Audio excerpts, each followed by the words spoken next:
welcome back to the channel. Today we're going to work on that metal storage table. I don't know what to call it. But anyhow, we're going to store all that scrap metal on it, get it up off the floor where we have access to it, have it sorted, the different, pipe and square tubing and angle iron and strap and stuff like that. So let me show you what I've been up to. I've started laying out the base. It's going to be 6 feet long and 50 couple inches wide. Let's see here. 55 inches wide. So it's going to be a pretty good size thing. Maybe I wished I'd have made it a little bit smaller, but I don't know. It's what it is. No, actually, to get the two 24-inch long bins on, one on each side, 4 on each side actually. That's how wide it had to be. So, of course, we're using our layout table to do this. Try and make it flat and square as possible. And so I'm gonna finish. We got 2 more cross pieces to put in here, one here and one there. And then I've decided that I'm gonna cover this with a piece of this 1/8 inch plate because I'm gonna make underneath storage. I know this doesn't make any sense right now, but trust me, it will. I hope it makes sense because I hope it turns out like I hope it turns out. So I'm gonna finish on this base. I'm gonna keep working on this base, get that piece of that plate cut to fit this, and yeah, we're gonna move on. So I'll bring y'all back in a little bit, probably when I get ready to put the plate on there or get ready to cut the plate. I'll bring y'all back.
Well, it wasn't the easiest thing to lay down on them sawhorses, but we got it done.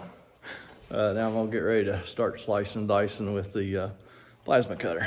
Getting ready to cut this with plasma cutter. It's supposed to be 4x8 sheets. I know when I bought that 1/2 inch plate, it's like a 1/2 inch long on the 8-foot side and just a 1/4 inch long on the 48. But look at this. 51 inches. That's upside down. 51 inches.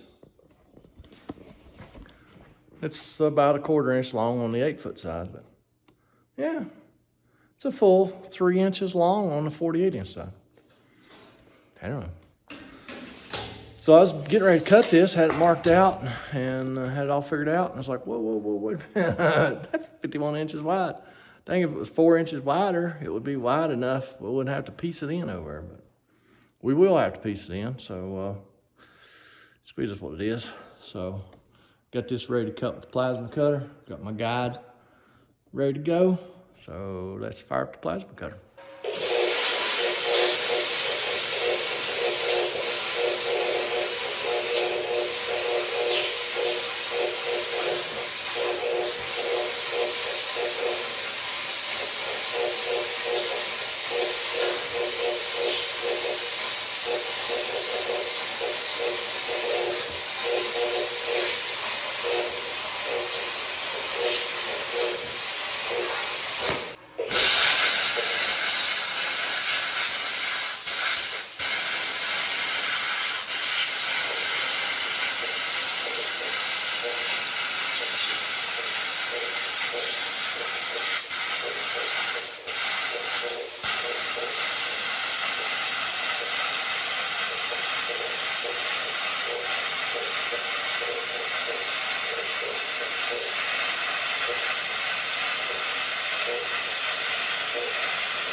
I tell you what, been wanting a plasma cutter for a long time, and I am fairly impressed with this little 4-in-A Easywell 20p.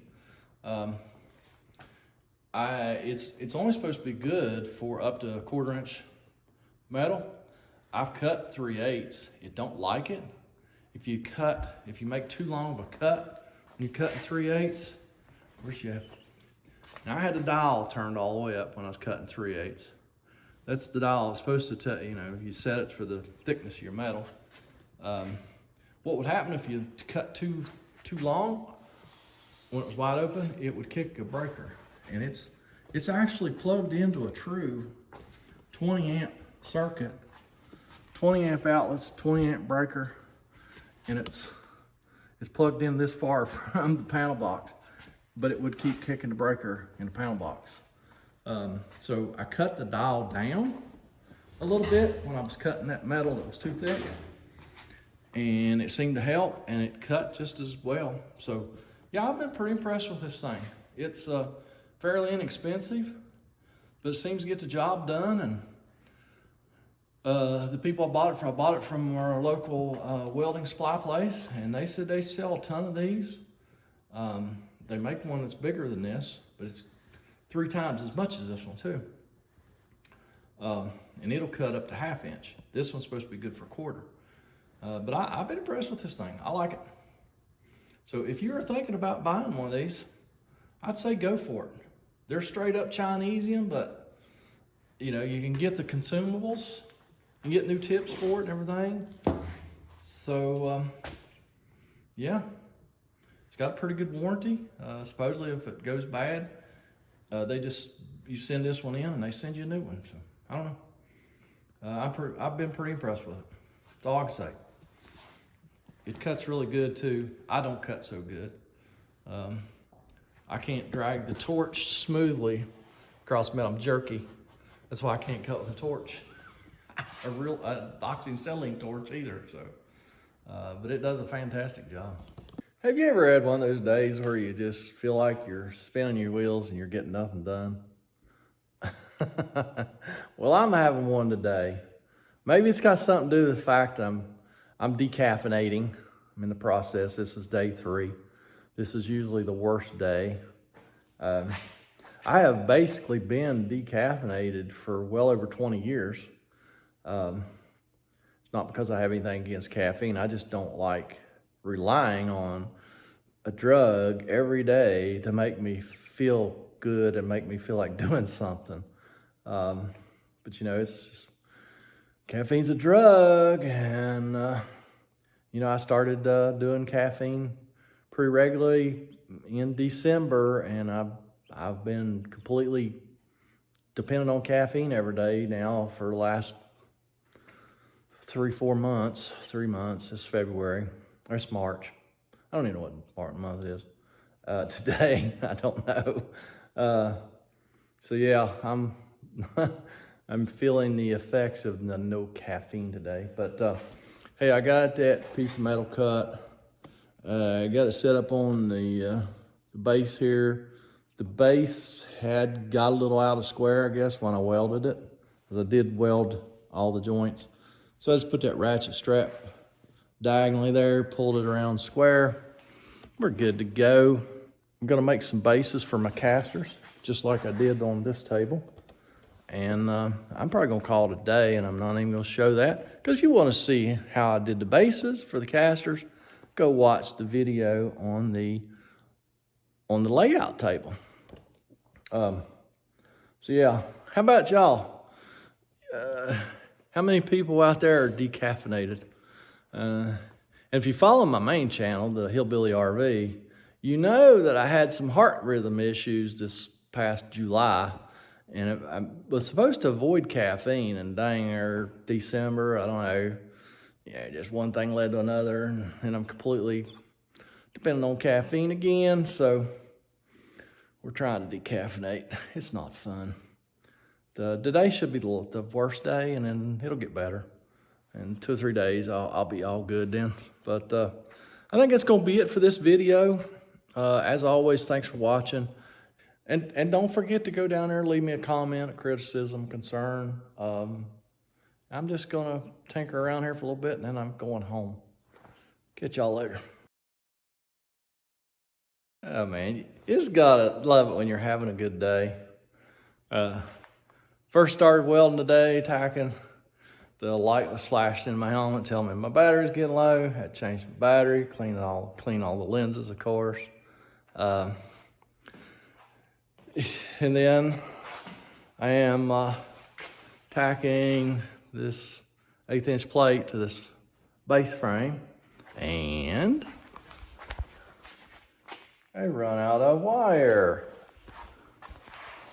Good thing is, I knew that I was about out of wire, so I bought a roll of wire. Oh, mercy. It continues. Just spinning my wheels, getting nothing done.